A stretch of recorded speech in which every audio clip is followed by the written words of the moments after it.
Hello साथियों, एक बार फिर से स्वागत है आपका अपने YouTube channel Narendra Kumar lectures के इस नए वीडियो में। दोस्तों, आज हम लोग फिर से देखने वाले हैं कक्षा 10 विषय विज्ञान पाठ 1 है और पाठ का नाम है रासायनिक अभिक्रियाएं एवं समीकरण। उनके समीकरण भी हो सकता है, लेकिन यही आपके चैप्टर का नाम है। इसमें 7-8 वीडियो बना दिया गया है। ऊपर आई बटन में लिंक आएगा, लास्ट में भी आपका लिंक आएगा। लास्ट में, वीडियो के लास्ट में आप वहां से जाकर वीडियो डायरेक्ट क्या कर सकते हैं, देख सकते हैं। आज के पहले जितने भी वीडियो बनाए गए हैं, डाले गए हैं, अपलोड किए गए हैं, अगर आपने वो नहीं देखा है तो सीरियल से पहले वो देख लीजिए, फिर आप यहाँ आइए। मेरा दावा है कि आपको बहुत अच्छे से समझ में आएगा। तो इसके पहले बहुत 3-4 अपक्रियाएँ पढ़ी जा चुकी हैं, रासायनिक अपक्रियाओं के प्रकार। आज हम लोग स्टार्ट करने वाले हैं द्विविस्थापन अपक्रिया। कौन सी अपक्रिया स्टार्ट होगी बच्चा? द्विविस्थापन अपक्रिया आज स्टार्ट होगी। तो आइए बिना देरी किए हुए क्या करते हैं, स्टार्ट करते हैं द्विविस्थापन अपक्रिया। ठीक है ना? कौन सी अपक्रिया? दो विस्थापन अपक्रिया, यानी इसे हम कहते हैं इंग्लिश में डबल डिस्प्लेसमेंट रिएक्शन कह लेते हैं। क्या कहेंगे? Double displacement reaction. अब इस अपक्रिया के बारे में ध्यान से देखो। वह अभिक्रियाएं जिनमें, आप वहाँ रासायनिक भी लिख सकते हैं, वह रासायनिक अपक्रियाएं जिनमें अभिकारकों के बीच आयनों का आदान प्रदान होता है। ठीक है ना?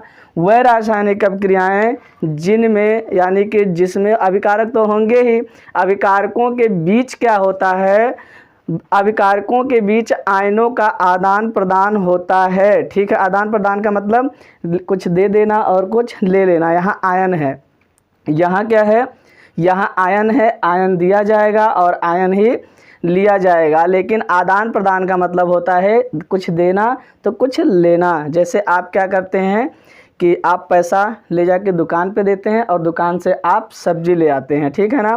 जिसे आप खरीदना भी कह सकते हैं, लेकिन आपने एक्सचेंज ही तो किया है, आपने पैसा दिया, सब्जी लिया। ठीक है ना? पहले क्या होता था गांव में, जिसके यहाँ गेहूं होता था, हाँ गेहूं कोई दिक्कत नहीं, जिसके यहाँ गेहूं ज़्यादा होता था, किसी के यहाँ धान ज़्यादा होता था, तो वो धान ले आके इन्हें दे देता था और इनके यहाँ से गेहूं लेके चला जाता था।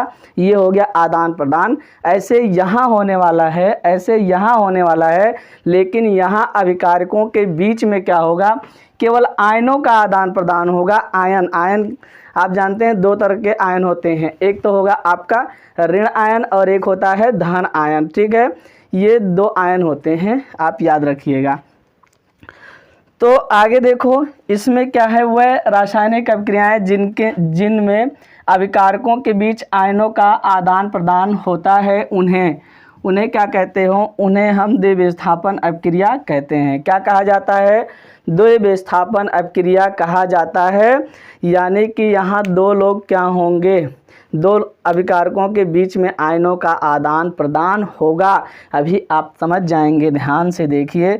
जैसे मैंने एक एग्जाम्पल यहाँ लिया है, मैंने कई एग्जाम्पल लिया है, एक मैंने बोल दिया, कोई दिक्कत नहीं है। देखो यहाँ आपका क्या हो गया, सोडियम सल्फेट हो गया, Na2SO4। ये क्या होता है? सोडियम सल्फेट होता है। आप इसे लिख लेंगे, चाहे तो लिख सकते हैं।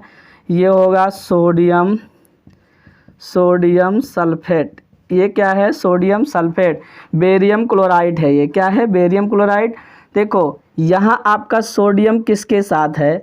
यहाँ सोडियम जो है SO4 के साथ है।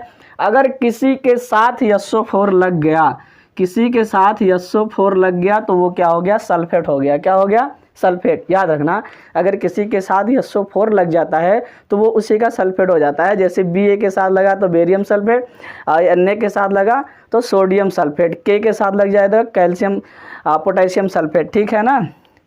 तो ये आपका हो जाएगा। ठीक, इधर देखो। तो अब देखो Na अभी यहाँ किसके साथ है? एक चीज़ याद रखना, Na जो है यहाँ, Na जो है किसके साथ है? SO4 के साथ है। ठीक, और यहाँ जो आपका Cl है किसके साथ है? बेरियम के साथ है। ठीक है ना? बेरियम के साथ क्या है? Cl है, और सोडियम के साथ क्या है? SO4 है। जैसे ही अपक्रिया होती है तो SO4 किसके साथ चला जाता है? देखो SO4 जो है ये इसके साथ चला गया। SO4 किसके साथ आ गया? Ba के साथ आ गया। देखो Ba के साथ Cl था, बेरियम के साथ क्या था, क्लोरीन था। लेकिन यहाँ जो है मामला पलट गया, जो आपका बेरियम है वो किसके साथ आ गया, सल्फेट के साथ आ गया। जो आपका सोडियम है वो किसके साथ चला गया, क्लोरीन के साथ चला गया। तो यहाँ आपका NaCl नमक बन गया, सोडियम क्लोराइड बन गया, और यहाँ आपका बन गया बेरियम सल्फेट। जैसे यहाँ सोडियम सल्फेट, ऐसे यहाँ आपका क्या हो जाएगा, बेरियम सल्फेट। क्या हो जाएगा, बेरियम सल्फेट। जैसे यहाँ आपका सोडियम सल्फेट, वैसे ही यहाँ आपका क्या हो गया, बेरियम सल्फेट हो गया। और यहाँ आपका क्या हो गया, NaCl। NaCl का मतलब हो गया साधारण नमक, जो हम और आप नमक खाते हैं वो हो गया। ठीक, देखो इसमें क्या, एक बार मैं फिर से आपको समझा दूं, अगर आप नहीं समझ पाए हैं तो मेरी ये जिम्मेदारी है कि मैं आपको यहाँ से समझा कर ही भेजूं, ठीक है ना। तो देखो सबसे पहले जैसे ये पानी में घुला तो ये क्या हो गया, टूट गया। SO4 माइनस होता है और Na सोडियम है, ये धातु है, प्लस होगा। यहाँ से भी ये क्या होता है, प्लस होता है, ये क्या होता है, माइनस होता है। ठीक, अब दोनों टूट चुके हैं, दोनों क्या हो चुके हैं, दोनों टूट चुके हैं। अब क्या हो जाएगा, अब ये वाला जो है ना, ये SO, ये माइनस है, ये प्लस है, ये माइनस है, ये प्लस है, तो ये दोनों एक साथ हो जाएंगे। ये दोनों कहाँ हो जाएंगे, एक साथ। तो आपका हो गया BaSO4 यहाँ हो गया, ठीक है ना। अब ये आपका दो ठी सोडियम और 2 ठी क्लोरीन। अब यहाँ देखो, यहाँ प्लस है, यहाँ माइनस है, ये दोनों भी क्या हो जाएंगे, जुड़ जाएंगे और हमारा क्या बना लेंगे, NaCl बना लेंगे। तो इस तरह से विस्थापन हो गया। देखो इसका वाला जो आयन है, Cl क्या है, आयन है, इसका वाला आयन इसके पास चला गया और ये वाला आयन इसके पास चला आया। देखो यहाँ सोडियम वाला आयन जो है किसके साथ चला गया, सोडियम वाला जो आयन है वो चला गया बेरियम के साथ, और जो बेरियम वाला आयन है Cl वो चला गया Na के पास। यानी दोनों अभिकारक, ये भी अभिकारक, ये भी अभिकारक, दोनों के बीच आयनों का क्या हो जाता है, आदान प्रदान हो जाता है। हम उसे क्या कहते हैं, द्विविस्थापन अपक्रिया कहते हैं। ऐसे नीचे वाले में देख लेंगे, नीचे वाले में हमारा क्या, Cu हो गया, SO4 है, NaOH है। तो तुम जानते हो कि Cu के साथ कौन आएगा, OH आएगा, यहाँ आ गया। और यहाँ जो आपका SO4 है, ये किसके साथ चला जाएगा, सोडियम के साथ चला जाएगा, ठीक है ना। तो ये बन गया। ऐसे KCl आपका हो गया, यहाँ क्या हो जाता है, KCl हो जाता है। KCl में देखो, KCl में ये टूटेगा, ये टूटेगा, ये माइनस, ये प्लस, ये प्लस, ये माइनस। अब जानते हो कि प्लस प्लस में एक साथ जाएगा नहीं, तो AgCl जा सकता है। कौन जा सकता है, AgCl। तो AgCl एक साथ हो गया, ठीक है ना। आपका K प्लस का और NO3 माइनस का दोनों बच जाएगा, तो क्या हो जाएगा, KNO3, ठीक है ना। इस तरह से हमारा क्या होता है बच्चा, इस तरह से हमारा होता है द्विविस्थापन अपक्रिया। तो आपसे कोई पूछेगा तो आप यही बताएंगे, वह अपक्रियाएं जिनमें अभिकारकों के बीच आयनों का आदान प्रदान होता है, उन्हें द्विविस्थापन अपक्रिया कहते हैं। ये आपका उदाहरण बताया गया, ठीक है ना। ये जो आपका सल्फेट है, ये बेरियम के साथ हो गया, और जो बेरियम के साथ क्लोरीन था, सोडियम के साथ हो गया। इसमें जो कॉपर के साथ सल्फेट था, ठीक है ना, वो किसके साथ हो गया, सोडियम के साथ।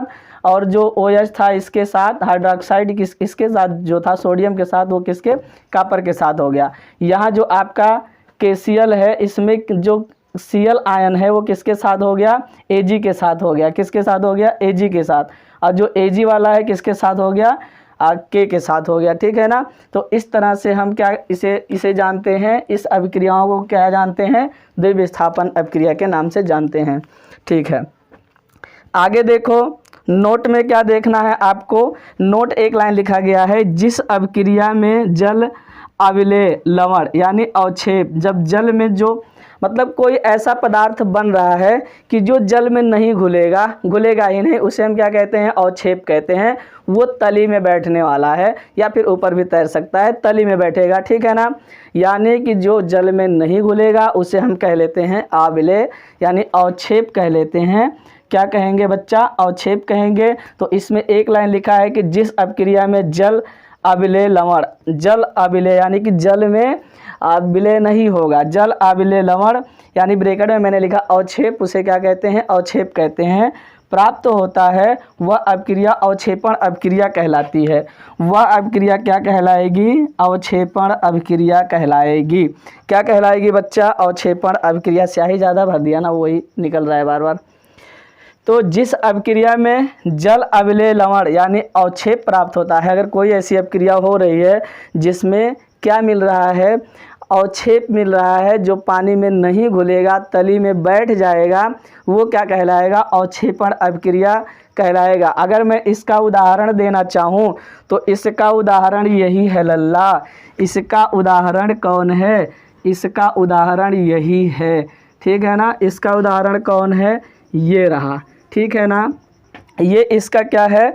उदाहरण है। मतलब जब इसे लिखोगे तो इसके नीचे इसे भी लिख लेना, ठीक है ना। क्यों? क्योंकि जो आपका बेरियम सल्फेट है एक सफ़ेद कलर का क्या है? अवक्षेप है, जो कि तली में क्या होगा? बैठ जाएगा, जल में विलय नहीं है। कौन? BaSO4। यहाँ जो आपका BaSO4 है बच्चा, वो क्या है? जल में अविलेय है, एक अवक्षेप है, ठीक है ना। तो ये अवक्षेपण अपक्रिया भी हो जाएगा। जब अवक्षेप मिलेगा तब उसे क्या कहोगे बच्चा? अवक्षेपण अपक्रिया आप कहेंगे, ठीक है ना। ठीक है, ये जल में अविलेय नहीं है। कौन नहीं है? BaSO4, ठीक है। बात समझ में आया? यहाँ तक कहानी समझ में आ गई? अगर यहाँ तक की कहानी समझ में आ गई हो तो अगली अभिक्रिया देखी जाएगी उपचयन और अपचयन अभिक्रिया। फिर उसके बाद उसके साथ तुरंत आगे रेडॉक्स अभिक्रिया देखी जाएगी, ठीक है ना। तो यहाँ तक आप नोट करिए या फिर स्क्रीनशॉट लीजिए। एक काम करिए, सबसे पहले आप वीडियो को लाइक कर दीजिए, एक प्यारा सा कमेंट कर दीजिए। अगर चैनल को आपने अभी तक सब्सक्राइब नहीं किया है तो तुरंत कर लीजिए। अपने दोस्तों के साथ शेयर करना तो कतई भूले ही ना, जल्दी से शेयर करो, ठीक है। यहाँ तक स्क्रीनशॉट लो। क्रिया देख लेते हैं। अगली अपक्रिया है उपचयन अपक्रिया। कौन सी अपक्रिया? उपचयन अपक्रिया। अगली अपक्रिया उपचयन अपक्रिया, नाम है ऑक्सीडेशन रिएक्शन। ऑक्सीडेशन रिएक्शन, ठीक है ना। ये अपक्रिया क्या कह रही है? ध्यान से देखो बहुत अच्छे से। जिस रासायनिक अपक्रिया में ऑक्सीजन का योग, जिस रासायनिक अपक्रिया में ऑक्सीजन का योग, जिस रासायनिक अपक्रिया में ऑक्सीजन का योग या हाइड्रोजन का ह्रास हो उसे उपचयन अपक्रिया कहते हैं। यानी कोई ऐसी अपक्रिया हो उसमें अगर आप हाइड्रोजन ले जाके ऑक्सीजन ले जाके जोड़ देते हैं, चाहे आप ऑक्सीजन ले जाके वहाँ जोड़ दो, चाहे वहाँ से हाइड्रोजन आप निकाल लो, तो वो क्या कहलाएगा?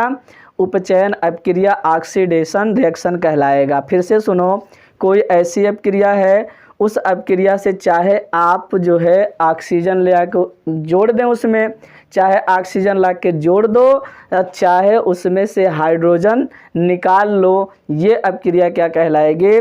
उपचयन अपक्रिया कहलाएगी, ठीक है ना। जिस रासायनिक अपक्रिया में ऑक्सीजन का योग या हाइड्रोजन का ह्रास का मतलब निकलना, या हाइड्रोजन निकल जाए, उसे कहेंगे उपचयन अपक्रिया। जैसे अब यहाँ देखो क्या हो रहा है, ये आपका मैग्नीशियम है, आप जानते हैं ये ऑक्सीजन है, दोनों जुड़ जाते हैं। देखो ऑक्सीजन आके जुड़ गया यहाँ, तो ये क्या हो गया? उपचयन अपक्रिया। ऑक्सीजन यहाँ आके क्या हो जाता है? जुड़ जाता है, तो ये क्या कहलाएगा? उपचयन अपक्रिया। फिर से देखो, ये आपका क्या है? Mg है, Mg में यहाँ ऑक्सीजन आके जुड़ गया ना, तभी तो MgO बना, तभी तो MgO बना भाई। ये आपका मैग्नीशियम, ये ऑक्सीजन, मैग्नीशियम और ऑक्सीजन जब जुड़ा तो क्या बन गया? मैग्नीशियम ऑक्साइड बन गया।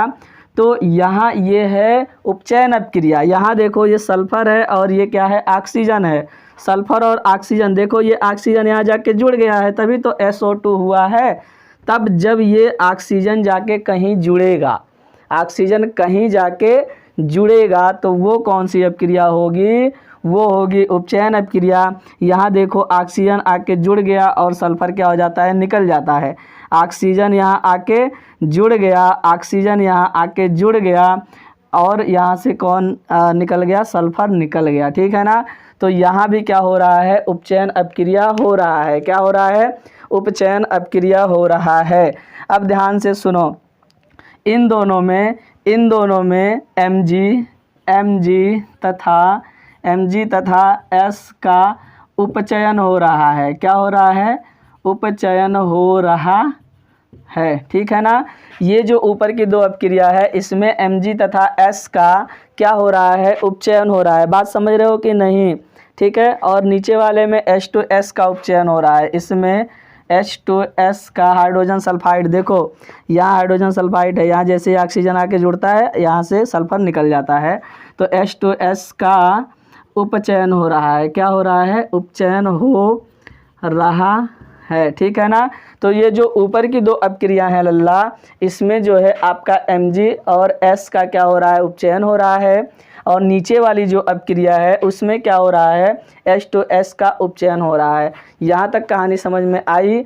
अगर यहाँ तक कहानी समझ में आई है तो आप इसको नोट करिए, कापी में लिखिए, ठीक है ना। क्या करिए, कापी में लिखिए, स्क्रीनशॉट लीजिए, फिर आगे अपचयन अपक्रिया देखेंगे, फिर उसके बाद रेडॉक्स अपक्रिया देखेंगे। तो ये स्क्रीनशॉट लो और शेयर करो। ये 6 नंबर अपक्रिया कह रही है अपचयन अपक्रिया, यानी इंग्लिश में कहेंगे रिडक्शन रिएक्शन, ठीक है ना, रिडक्शन रिएक्शन। तो इसमें क्या है बच्चा, इसमें भी वही है, जिस रासायनिक अभिक्रिया में ऑक्सीजन का ह्रास, उसी का उल्टा, उपचयन का उल्टा ही क्या कहलाएगा, अपचयन कहलाएगा। उपचयन का उल्टा क्या कहलाएगा, अपचयन।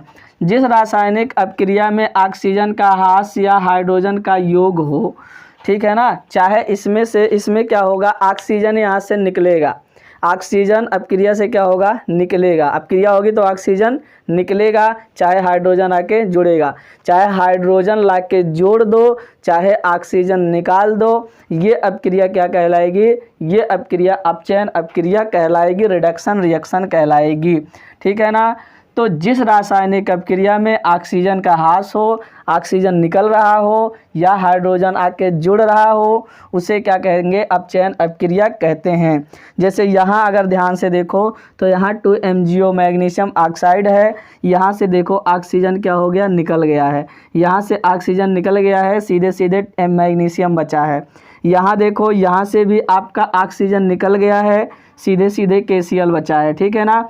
तो इन दोनों अपक्रिया में क्या हो रहा है, ऑक्सीजन निकल रहा है, तो यहाँ अपचयन किसका हो रहा है, MgO तथा KClO3 का अपचयन हो रहा है। क्या हो रहा है, अपचयन हो रहा है, ठीक है ना। और इसमें ध्यान से देखो क्या हो रहा है, इसमें हाइड्रोजन आके जुड़ रहा है, यहाँ देखो हाइड्रोजन आके क्या हो गया, जुड़ गया, यहाँ हाइड्रोजन क्या हो रहा है, जुड़ रहा है, इसलिए यहाँ आपका जो Cl2 है, Cl2 का अपचयन हो रहा है, अपचयन हो रहा है, ठीक है ना।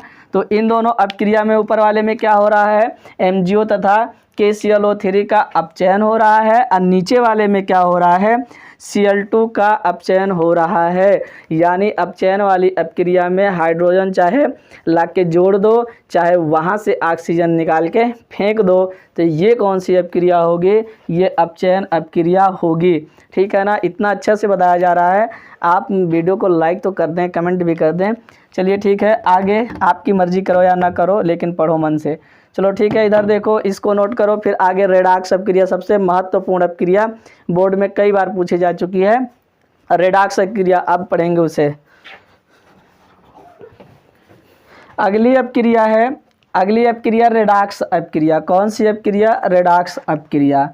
रेडॉक्स अपक्रिया किसे कहेंगे बच्चा, ध्यान से देखो, जिस रासायनिक अपक्रिया में एक अभिकारक उपचयित तथा दूसरे अभिकारक, यानी दूसरा लिख देता हूँ, दूसरा अभिकारक अपचयित हो रहा हो, यानी जिस रासायनिक अपक्रिया में एक अभिकारक उपचयित तथा दूसरा अभिकारक अपचयित हो रहा हो, दूसरा अभिकारक अपचयित हो रहा हो, उससे अपचयन उपचयन एक साथ, अपचयन उपचयन एक साथ, या ये नहीं, ये कठिन हो तो कह देना रेडॉक्स अपक्रिया कहते हैं, ठीक है ना।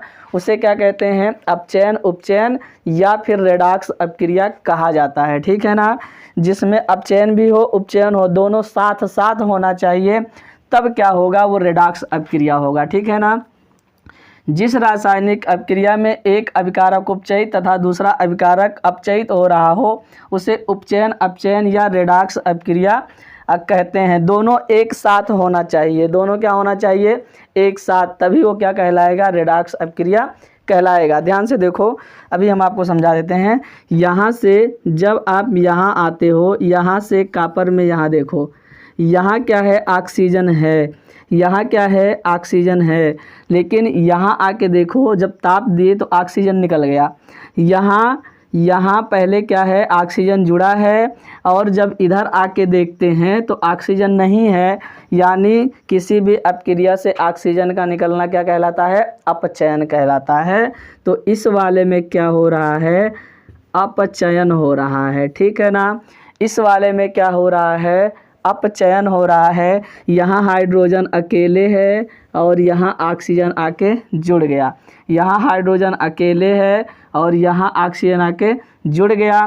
जब हाइड्रोजन में ऑक्सीजन जुड़ेगा तब वहाँ क्या होता है, उपचयन होता है। क्या होता है, उपचयन, यानी ऊपर वाले में जो कॉपर ऑक्साइड है उसमें से ऑक्सीजन निकल गया, तो ये वाली अपक्रिया जो देख रहे हो इसमें अपचयन हो रहा है। यहाँ हाइड्रोजन अकेला है, ऑक्सीजन आके जुड़ गया, तो जुड़ने में क्या होता है, जुड़ने में क्या होगा, उपचयन। तो यहाँ उपचयन हो रहा है, इस वाले में उपचयन हो रहा है, इस वाले में अपचयन, तो दोनों एक साथ होगा तो कौन सी अपक्रिया होगी, रेडॉक्स अपक्रिया।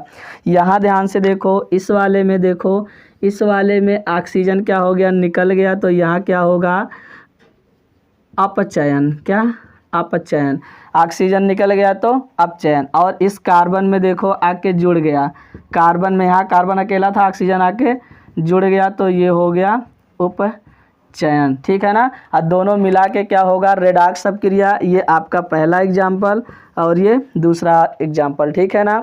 तो आज आपने क्या देख लिया, अरे यार, आज आपने ये देख लिया कि जिस रासायनिक अपक्रिया में एक अभिकारक उपचयित तथा दूसरा अभिकारक अपचयित हो रहा हो उसे अपचयन, उपचयन या रेडॉक्स अपक्रिया कहते हैं, ठीक है ना।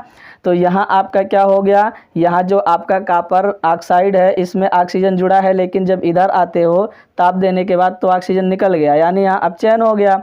यहाँ हाइड्रोजन अकेला है, ऑक्सीजन आके जुड़ गया ताप देने के बाद, इसका मतलब यहाँ क्या हो रहा है, उपचयन हो रहा है। यहाँ जो आपका जिंक ऑक्साइड है, जिंक ऑक्साइड कहोगे, यहाँ ऑक्सीजन जुड़ा है लेकिन इधर आओगे तो निकल गया, ठीक है ना।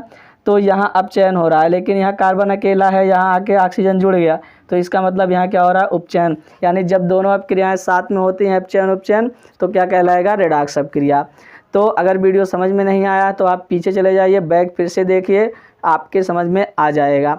तो मैं चाहूँगा आज यहाँ तक रखा जाए, कल फिर मिलेंगे, ठीक है ना। आज यहीं तक रखेंगे और कल फिर मिलेंगे, तो ठीक है, आज के लिए यहीं तक, कल फिर मिलेंगे, तब तक के लिए जय हिंद।